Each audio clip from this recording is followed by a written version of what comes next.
Quero ler na palavra do Senhor em João capítulo 11, versículo 35. Diz assim a palavra do Senhor: Jesus chorou. Amém. Os irmãos podem assentar. Nós vamos hoje, meus irmãos, falar sobre as três vezes que Jesus Cristo chorou registradas na Bíblia. Obviamente que Jesus chorou quando ele nasceu, né? Porque toda criança chora, mas que a Bíblia registra, foram 3 vezes que o Senhor Jesus Cristo chorou. A primeira vez foi esta que nós lemos quando ele ressuscita Lázaro. Antes de ressuscitar Lázaro, o Senhor Jesus Cristo chora, movido de íntima compaixão pelas pessoas que choravam pela perda de seu amigo e suas irmãs que haviam perdido o seu único irmão. Depois nós lemos um relato em Lucas capítulo 19, no verso 41, que diz que quando Jesus se aproximou, viu a cidade e chorou por ela. Quando Jesus também se aproxima de Jerusalém, Jesus Cristo chora por causa daquela cidade. Nós vamos ver as razões do choro de Jesus e as lições que isso traz para nós.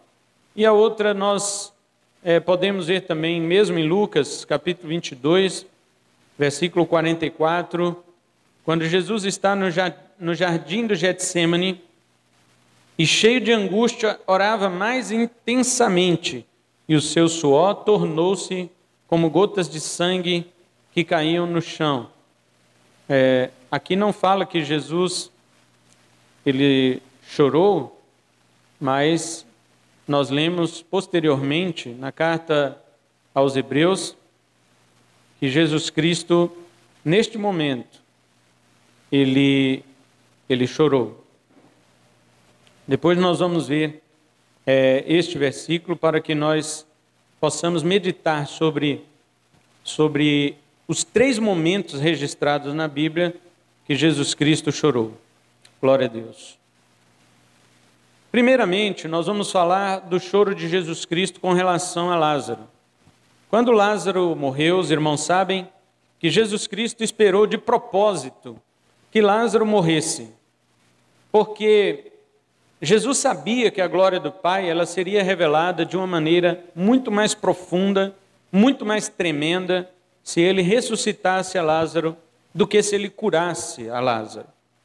Os irmãos sabem que Jesus esperou ainda mais 2 dias, e quando ele recebeu a notícia de que Lázaro havia morrido, então ele se dirigiu para a cidade de Betânia, para poder dar ali a sua presença, as suas condolências para aquelas pessoas que haviam perdido aquele homem, aquele rapaz.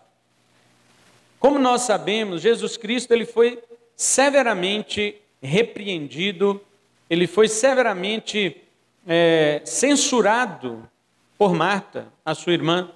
Ela disse para Jesus: se o Senhor estivesse aqui, meu irmão não teria morrido. E Jesus Cristo, ele já sabe o que vai fazer, já sabe o que vai acontecer, e mesmo assim, ele chora. Jesus Cristo chora na morte de Lázaro por várias razões. A primeira razão é porque Jesus Cristo, ele vê todo o estrago que a morte fez neste mundo. Jesus Cristo contempla de perto as perdas e o sofrimento das pessoas que perdem os seus entes queridos, os seus amigos, pelo poder da morte, pela boca da morte, pela foice da morte. Jesus Cristo está olhando para esta situação em que um amigo seu morre, ele vê todas as pessoas chorando e ele sente profundamente em seu coração o que é a dor da perda. Ele sente porque ele se fez carne, ele se fez homem, ele se tornou como um de nós, ele assumiu as nossas sensações e agora ele está diante de uma cena, um registro que ele conhece desde a eternidade, desde que ele criou o mundo, ele conhece o que é a morte, porque o pai dele havia dito para o primeiro homem criado, Adão: no dia em que comeres, certamente morrerás. Deus já havia dito naquelas palavras que o salário do pecado é a morte. E como nós vemos em toda a Bíblia, depois que Adão pecou, inclusive o capítulo 5 de Gênesis, quase todos os versículos terminam com a frase, e morreu. Fulano viveu tantos anos, gerou fulano, depois viveu tantos anos, gerou filhos e filhas, e morreu. Aí o outro versículo a mesma coisa, fulano isso e aquilo, gerou não sei quem, e morreu. No outro versículo a mesma coisa, e morreu, e morreu, e morreu, e morreu. Única exceção está ali no versículo 24 de Gênesis 5, que é Enoque, porque a Bíblia diz que Enoque andou com Deus, e depois que gerou ao seu filho, Metusalém, e ele viveu 365 anos. Aí em vez de dizer e morreu, aí diz assim, e não mais foi visto, porque Deus o tomou para si. Não é pela morte que Deus tomou Enoque. Deus arrebatou Enoque. Deus trasladou Enoque para a sua presença. É a única exceção do capítulo 5 de Gênesis. Porque Deus quer mostrar com aquele escrito que realmente o salário do pecado é a morte. Todos pecaram e todos têm que morrer. Mas quando ele põe uma exceção, que é Enoque, Deus está mostrando que nem todos vão passar pela morte, porque na vinda de Jesus ainda haverá crentes vivos na face da terra. Esses crentes não morrerão. Eles terão seu corpo glorificado e serão levados para o céu, sem passar pela morte, assim como foi o caso de Enoque. Mas nós encontramos aqui Jesus Cristo, depois que se fez carne, encarando a dor de quem fica, encarando a dor daquele que perde. Porque quando você morre salvo, isso é maravilhoso, isso é magnífico, mas para quem fica é sempre uma tristeza. E Jesus Cristo estava agora passando por este momento de tristeza. Jesus estava passando por este momento de sentir o que é a perda de alguém que ele ama. Então esta é a primeira razão por que Jesus Cristo chorou pela morte de Lázaro. A segunda razão é porque Jesus Cristo, ele olhava para os corações das pessoas que não podiam crer. Esta era uma razão forte pelo choro de Jesus, porque as pessoas não podiam crer que Jesus Cristo ressuscitava as pessoas da morte. Ou seja, Jesus chorava não somente pelo que o pecado e a morte fizeram com a humanidade, no sentido de tomar para a sepultura, mas Jesus também chorava por causa que o pecado fez com que o homem se tornasse incrédulo diante do poder de Deus. E Jesus Cristo olhava para aquelas pessoas, quando ele diz para a irmã de Lázaro, teu irmão há de ressuscitar, ela joga isso lá para o último dia. Eu sei, no último dia todo mundo vai ressuscitar. Por causa da profecia de Daniel, capítulo 12, quando Daniel diz que no último dia, uns hão de ressuscitar para a vida eterna e outros para vergonha e desprezo eterno. Marta, então, ela diz que Lázaro ia ressuscitar no último dia. E Jesus disse, se tu creres, verás a glória de Deus. Ou seja, as pessoas não criam. As pessoas eram incrédulas com relação a quem é que estava ali. Será que vocês sabem quem está aqui? Será que vocês sabem quem veio aqui? Ah, não, foi o amigo de Lázaro. Não, eu sou a ressurreição e a vida. Quem crê em mim, ainda que esteja morto, viverá. E aquele que crê em mim e vive, nunca morrerá eternamente. Mas as pessoas não criam. As pessoas não podiam ver isto na figura do Messias, na figura de Jesus, e Jesus chorava por causa disso também. Estas razões que levam a Jesus chorar naquele dia em que ele operou um dos seus maiores sinais aqui na face da terra, que foi ressuscitar Lázaro, nos ensinam, em primeiro lugar, que Jesus Cristo tem compaixão de todos nós. Jesus tem compaixão dos seus amigos. Jesus tem compaixão, ele sente o que é a perda de alguém. Quando você imagina, ninguém sabe o que é a dor de perder um irmão, um pai, um filho, um parente, Jesus Cristo sabe. Não só porque ele vivenciou aquilo naquele momento, mas porque ele próprio foi enviado para passar pela morte e o seu pai o abandonar naquele momento. Não é como nós, que no momento da morte de um filho, qualquer pai faria tudo para estar ali naquele momento. Deus foi o contrário. Quando seu filho morreu, ele ficou longe. Ele o desprezou, Deus o abandonou. Deus o desamparou. Foi exatamente o oposto do que qualquer pai faria. Mas isto tem um significado. E nós vamos ver isto no terceiro momento do choro de Jesus. Por enquanto, nós estamos vendo aqui que Jesus está absorvendo para si todo o sentimento da perda, todo o estrago que a morte fez na criação de Deus. Então, esta é a primeira situação em que a Bíblia relata o choro de Jesus. A segunda, nós lemos em Lucas, no capítulo 19, a partir do verso 41, que quando Jesus Cristo se aproxima da cidade de Jerusalém, ele vê a cidade e chora por ela. Vamos ver o lamento que Jesus Cristo fez pela cidade de Jerusalém. Ele disse assim, em Lucas 19, 42, e disse: ah, se tu conhecesses, ao menos neste dia, o que te poderia trazer a paz. Mas agora isso está encoberto aos teus olhos, porque te sobrevirão dias em que os teus inimigos haverão de te cercar de trincheiras, sitiar-te e atacar-te por todos os lados, e te derrubarão a ti e aos teus filhos que dentro de ti estiverem, e não deixarão de ti pedra sobre pedra, porque não conheceste ou não reconheceste o tempo da tua visitação, ou em que foste visitada. O choro de Jesus por Jerusalém, ele tem algo diferente do choro de Lázaro. Quando Jesus se aproxima da cidade de Jerusalém, Jesus Cristo está olhando para ela com um olhar profético. Jesus está olhando para ela com um olhar adiantado. Jesus olha para Jerusalém cerca de 40 anos para frente. Quando Jesus entra aqui, ele está próximo do ano 29 ou 30.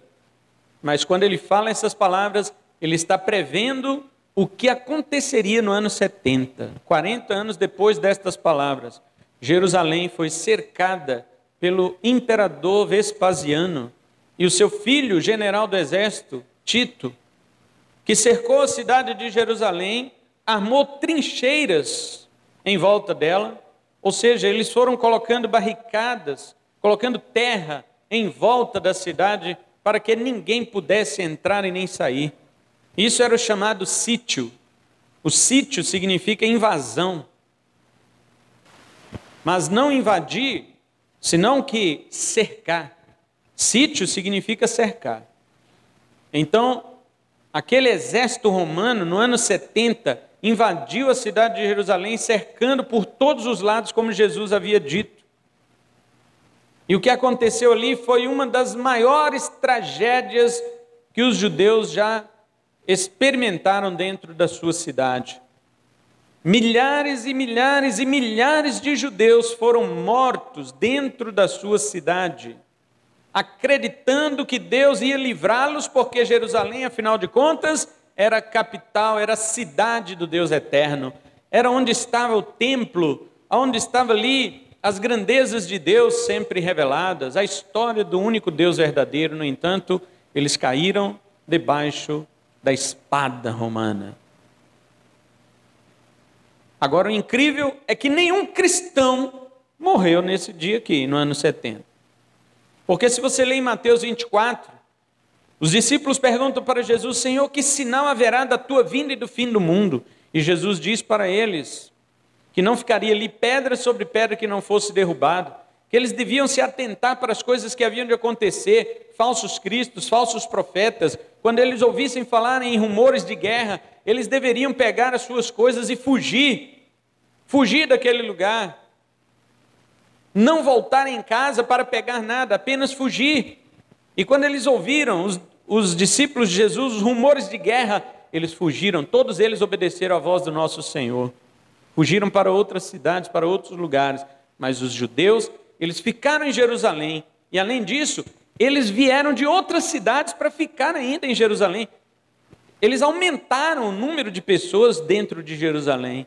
Foi aí que general Tito Ele gostou mais ainda, ele falou, agora que nós vamos matar muito judeu. Porque em vez deles fugirem, eles se aglomeraram na cidade. Flávio Joséfo, talvez com certo exagero, ele relata no seu livro que 1.100.000 judeus estavam ali, e que quando o general Tito matava, o exército matava as pessoas, os judeus ali, ele falava que sangue jorrava da altura dos joelhos dos cavalos, de tanta gente que morreu. Relata que ele derrubou aquele templo, como Jesus Cristo olhou e disse que não ficaria pedra sobre pedra, e eles arrancaram até mesmo as pedras do alicerce daquele templo, para não ficar nenhuma pedra ali naquele lugar. Por causa de revoltas dos judeus contra os romanos fizeram esse estrago na cidade de Jerusalém. E Jesus estava prevendo isto, quando ele falou Mateus 24 para os seus discípulos. Todos os que eram cristãos creram na palavra de Jesus e fugiram. Os judeus ficaram lá e provaram desta palavra de Jesus. Mas os irmãos estão pensando que Jesus Cristo, ele não se condoeu? Ele teve sim compaixão do seu povo, dos judeus, porque ele era judeu. E ele disse, se tu conhecesses ao menos neste dia o que te poderia trazer a paz. Os judeus estavam cegos, os judeus estavam obscurecidos pela sua incredulidade, porque em Isaías capítulo 9, versículo 6 diz que um menino nos nasceu, um filho se nos deu, o governo está sobre os seus ombros, e o seu nome será maravilhoso conselheiro, Deus forte, Pai eterno e príncipe da paz. Jesus Cristo era o príncipe da paz daqueles homens, e eles não conheceram a paz. Quem dera, disse Jesus, se vocês pudessem conhecer, pelo menos hoje, que eu estou entrando aqui em Jerusalém, pelo menos hoje, o que é que poderia realmente trazer a paz para vocês. Mas isso está encoberto aos teus olhos.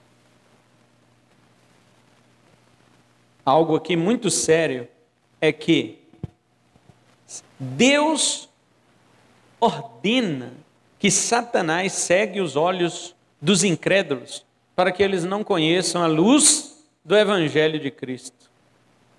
2 Coríntios 4, verso 4. O Deus deste século cegou o entendimento dos incrédulos para que não lhes resplandeça a luz do Evangelho da glória de Cristo, que é a imagem de Deus. Satanás só pode cegar o entendimento dos incrédulos, porque no coração dos crentes, quem diz haja luz é Deus. 2 Coríntios capítulo 4, verso 6, o apóstolo Paulo diz que é Deus que chega diante do crente. O crente só pode conhecer a luz de Cristo e do Evangelho porque Deus chega nele e diz assim, olha, capítulo 4, verso 6, porque Deus que disse, das trevas brilhará a luz, foi Ele mesmo quem iluminou em nosso coração. Foi Ele mesmo quem brilhou em nosso coração para a iluminação do conhecimento da glória de Deus na face de Cristo. Se você crê em Cristo hoje, foi porque Deus disse em seu coração, haja luz. Se Deus não dissesse, você estaria nas mãos do Deus deste século, no verso 4, entre os quais o Deus deste século cegou a mente dos incrédulos para que não vejam a luz do Evangelho da glória de Cristo, o qual é a imagem de Deus. Não, eu fui iluminado porque eu quis crer. Eu entendi o Evangelho e eu sou melhor do que aquele lá que quis rejeitar. Eu não rejeitei, eu me entreguei. Não. Satanás estava cegando todo mundo. Mas naquele que Deus quis, ele chegou, entrou no coração e disse, haja luz. É por isso que você entendeu o Evangelho. Agora, voltando para Lucas 19, você vai ver que Deus não quis abrir o entendimento daquelas pessoas para que eles reconhecessem que Cristo era a sua paz. Agora, por que isto? Isto, meus irmãos, como diz em João capítulo 1, e o versículo 11 diz, veio para o que era seu, e os seus não o receberam. Mas a todos quantos o receberam, deu-lhes o poder de serem feitos filhos de Deus, a saber, os que creem no seu nome, os quais não nasceram da carne, nem da vontade do sangue, nem da vontade do homem, mas de Deus. Foi por isso Deus cegou o entendimento de Israel para que pudesse abrir o entendimento nosso, para que nós pudéssemos receber a Jesus. E Jesus, ele chora por causa disso. Ele se aproxima da cidade, vê a cidade e chora por ela. Ah, se você conhecesse, pelo menos neste dia, o que poderia te trazer a paz. Mas isso está encoberto aos teus olhos. Então Jesus faz a profecia. Sobrevirão dias em que teus inimigos haverão de te cercar de trincheiras, sitiar e atacar por todos os lados. Derribarão a ti teus filhos que dentro de ti estiverem. E não deixará em ti pedra sobre pedra. Por quê?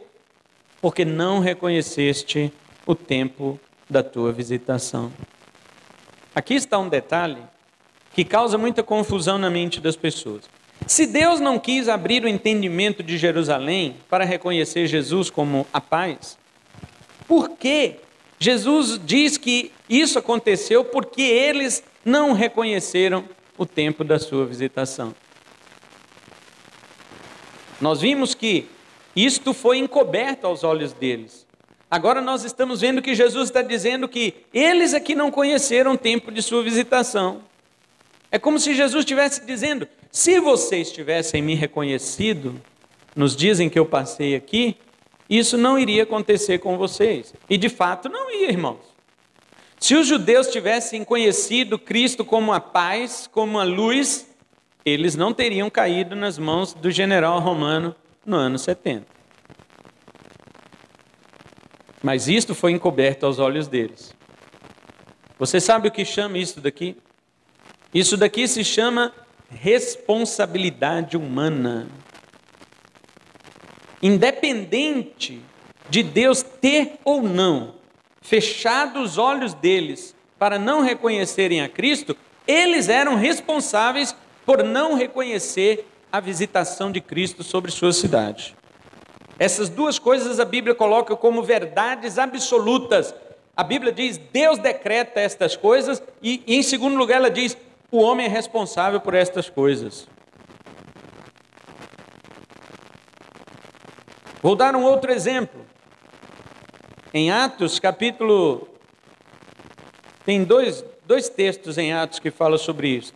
Um está no capítulo 2, versículo 23, que diz, ele, Jesus, foi entregue pelo conselho determinado e pela presciência de Deus, vós o matastes, crucificando-o pelas mãos de ímpios.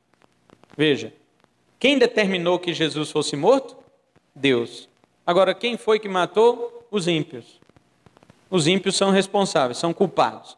Outra está em Atos 4, versículo 27 e 28, diz, pois nesta cidade, eles de fato se aliaram contra o teu santo servo Jesus, a quem ungiste, não só Herodes, mas também Pôncio Pilatos, com os gentios e os povos de Israel, para fazer tudo que a tua mão e a tua vontade predeterminaram que se fizesse.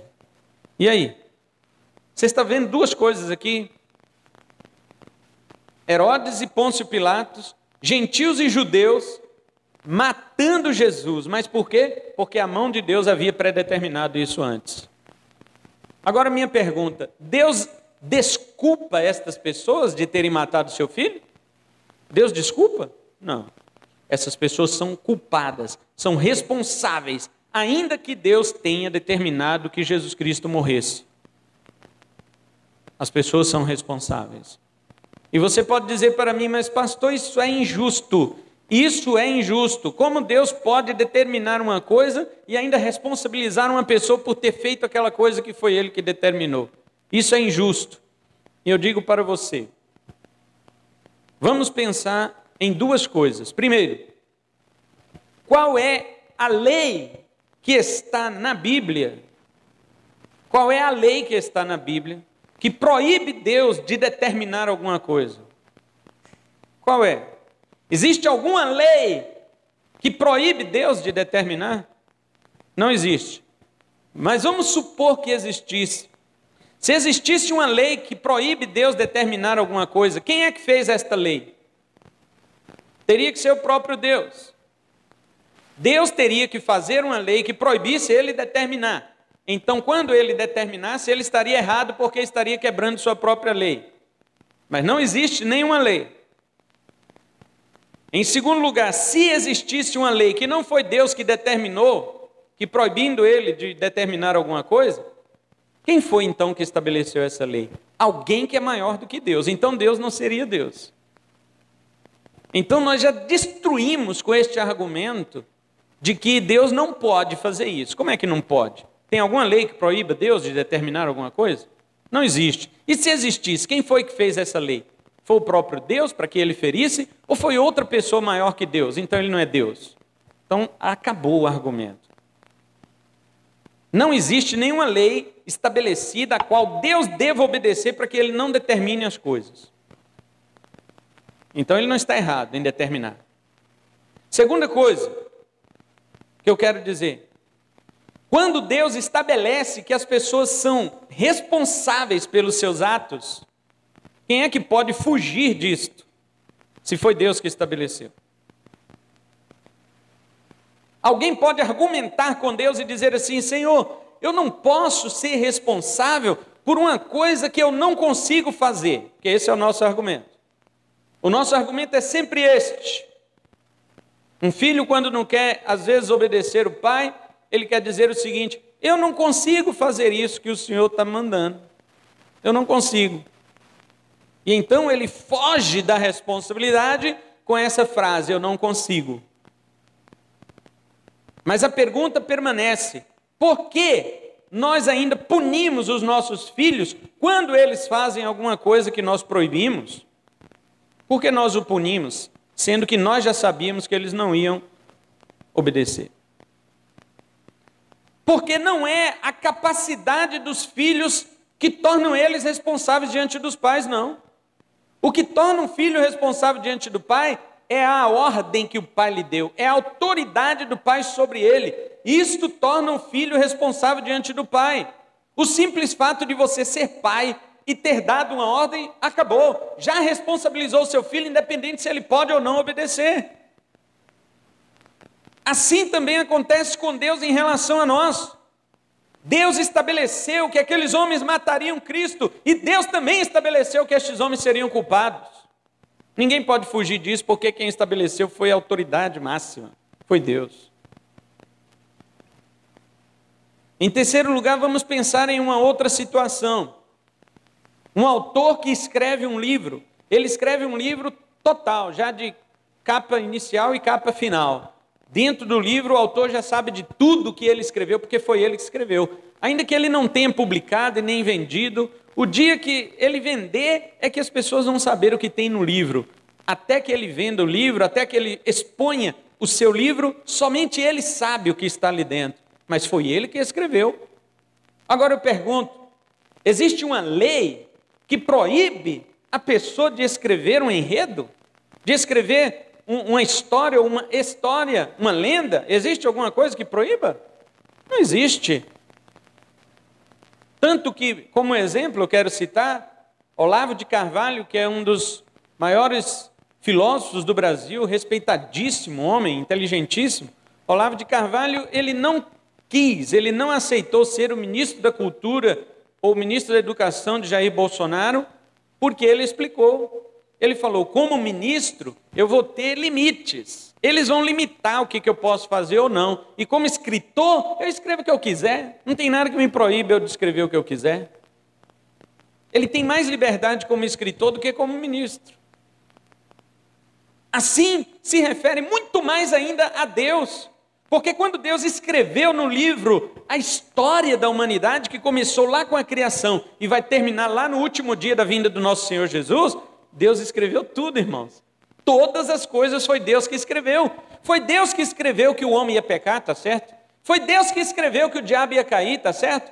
Foi Deus que escreveu que o salário do pecado seria a morte, tá certo? Foi Deus que escreveu que todo homem que pecasse, ele ia colher as consequências do seu pecado, tá certo? Foi Deus que escreveu que os 10 mandamentos muito antes estavam escritos na mente de Deus do que nas pedras de Moisés.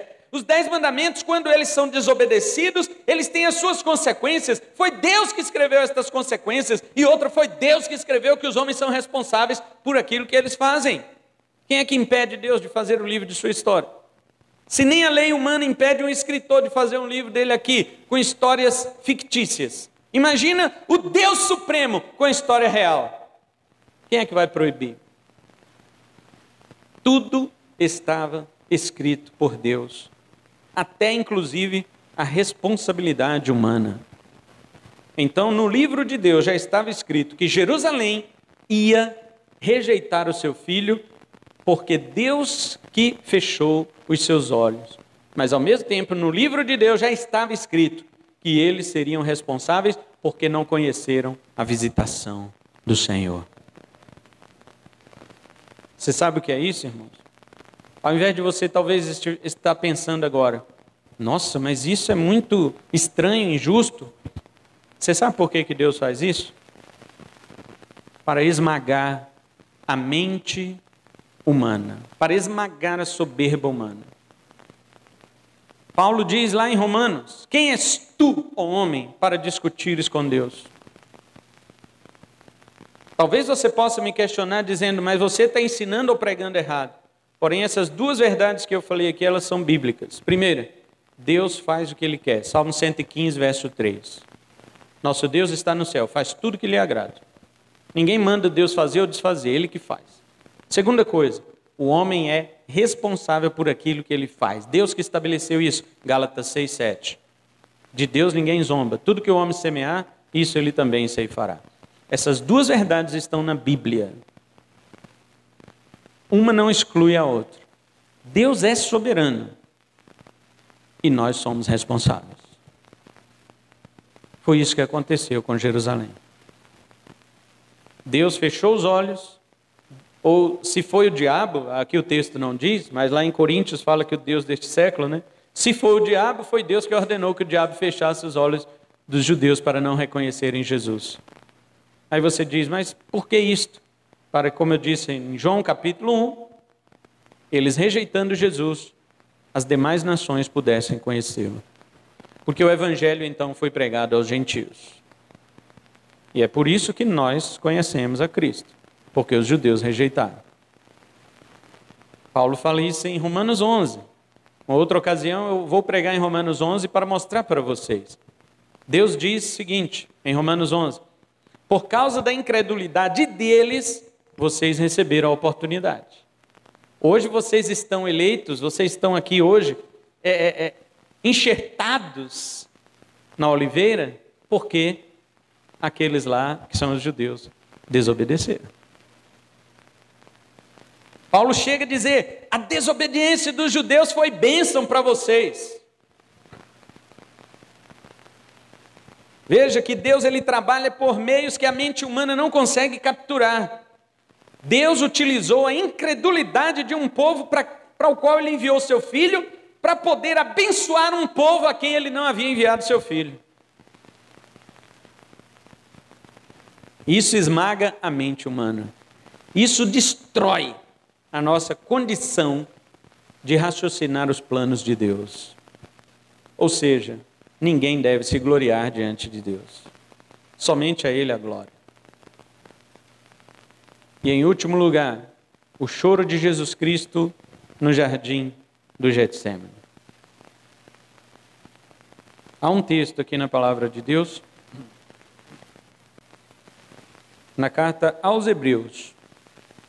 Em Hebreus 5:7, o autor da carta ele diz: nos dias de sua vida ou da sua carne, com grande clamor e lágrimas, Jesus ofereceu orações e súplicas àquele que podia livrá-lo da morte, e tendo sido ouvido por causa do seu temor a Deus, embora sendo filho, aprendeu a obediência por meio das coisas que sofreu. O autor aos Hebreus está lembrando desse texto de Lucas 22, versículo 44, que Jesus Cristo, cheio de angústia, orava mais intensamente e o seu suor se tornou como gotas de sangue que caíam pelo chão. Ele está se referindo a este momento. Lá nos evangelhos não diz que Jesus chorou no Getsêmani, mas em Hebreus 5:7 fala que Jesus Cristo derramou suor e lágrimas. E eu quero finalizar a pregação de hoje com este último choro de Jesus. Primeiro, o choro de Lázaro, em que ele se compadece dos seus amigos. Jesus tem sentimentos humanos. Segundo, o choro sobre Jerusalém, porque Jesus Cristo, ele ainda tem compaixão dos perdidos. E terceiro lugar, o choro de Jesus Cristo por causa dos eleitos, por causa dos eleitos. Lá no jardim do Getsêmani, eu pergunto para vocês, por que você acha que Jesus chorava naquela oração? Pai, se possível, passa de mim este cálice. Jesus estava falando do quê? Que cálice era esse? Não era morte. Não era morte, irmãos. Jesus Cristo não tinha medo da morte. Em João 10:17, ele diz assim: ninguém tira a minha vida de mim, pelo contrário, eu espontaneamente a dou. Eu tenho poder para dar e para reassumir. Este mandato eu recebi do meu Pai. Jesus não tinha medo da morte. Quem acha que Jesus estava ali no Getsêmani chorando por causa que ia morrer, está enganado. Jesus não tinha medo da morte. Ele sabia que ele tinha vindo para vencer a morte. Tanto aí como eu tinha lido, em Hebreus, se os irmãos voltarem no capítulo 2, verso 14, diz: portanto, visto que os filhos compartilham de carne e sangue, ele também participou das mesmas coisas, para que, pela morte, destruísse aquele que tem o poder da morte, isto é, o diabo, e livrasse todos os que estavam sujeitos à escravidão durante toda a vida, com medo da morte. Está vendo? Jesus Cristo não tinha medo da morte. Jesus tinha medo de uma coisa, e foi por isso que ele chorou lá no Getsêmani. Ele tinha medo da ira do Pai. Jesus tinha medo da ira de Deus. Por quê? Durante toda a eternidade, Jesus viveu ao lado do seu Pai, sendo alvo somente do seu amor.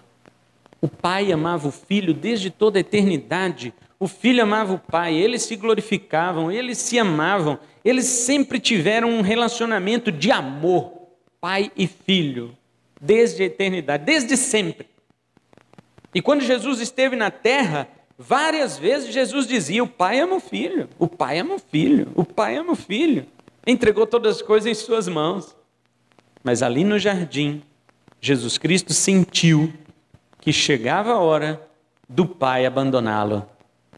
Chegava a hora dele sentir sobre si, dele receber sobre si a ira de Deus que haveria de cair sobre mim e você no inferno.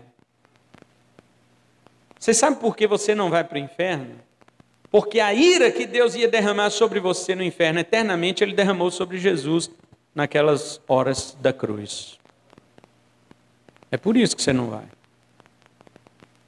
O problema da ira de Deus com o seu pecado e o meu pecado já ficou resolvido lá na cruz. É por isso que a gente não vai para o inferno. Se Jesus não tivesse recebido a ira do Pai ali no inferno, ali na cruz, que foi o inferno de Jesus, nós iríamos para o inferno sofrer aquela ira para sempre. Para sempre. Então, antes de ir para a cruz, Jesus chorou no jardim. Ele suou.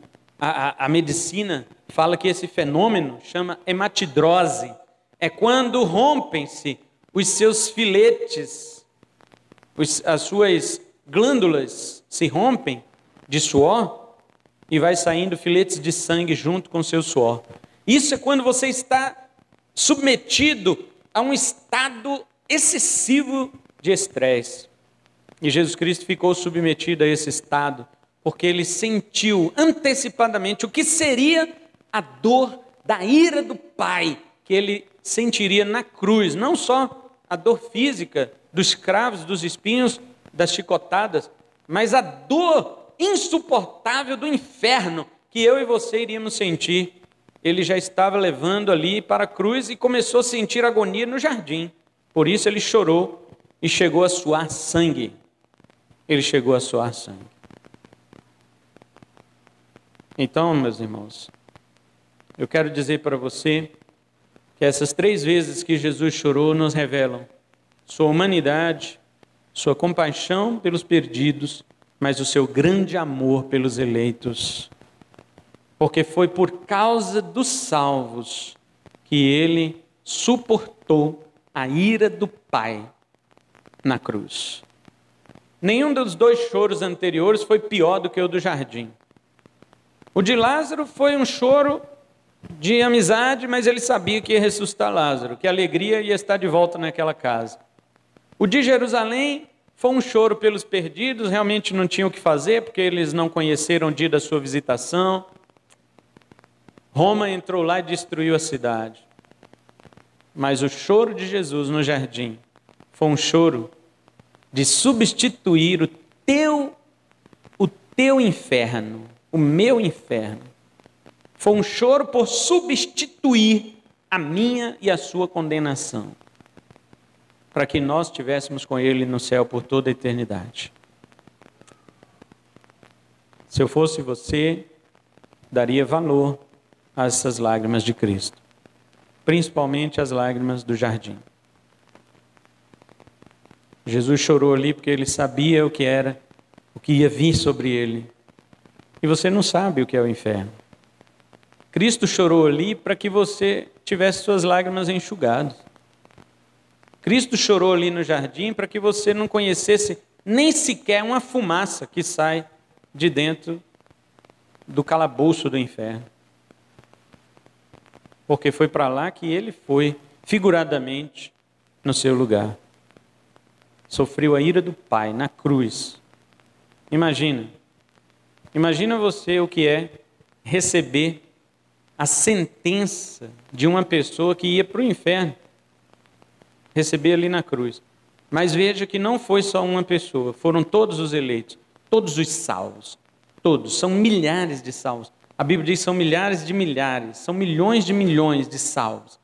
Todos os pecados deles foram jogados sobre Cristo e a ira do Pai, que ia consumir esses milhões de salvos no inferno, consumiu Cristo na cruz. Por isso que Jesus chorava.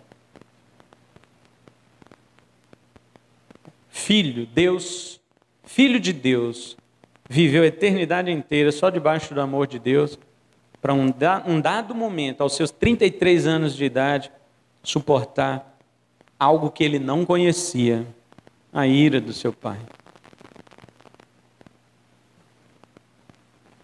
Os filhos nossos já ficam tristes quando nós brigamos com eles, eles acham que nós estamos com raiva. Nós não estamos, só queremos o bem deles. Mas ali na cruz não, ali foi a ira, foi a raiva do Pai, foi o ódio de Deus sobre o seu filho. Não foi, vou chamar a atenção do meu filho, não, foi o ódio mesmo. Foi a raiva, a ira santa de Deus sobre Jesus por causa dos nossos pecados. Valorize as lágrimas de Cristo. E quando você estiver derramando uma lágrima, pergunte se vale a pena.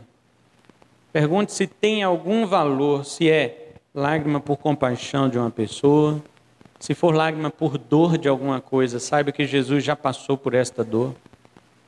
Agora, que seja sempre, ou quase sempre, lágrimas de gratidão, porque aquele dia ele chorou no jardim, para que um dia Deus pudesse enxugar as suas lágrimas, dos seus olhos toda a lágrima. Amém? Vamos orar, vamos agradecer a Deus por Cristo Jesus. Aleluia.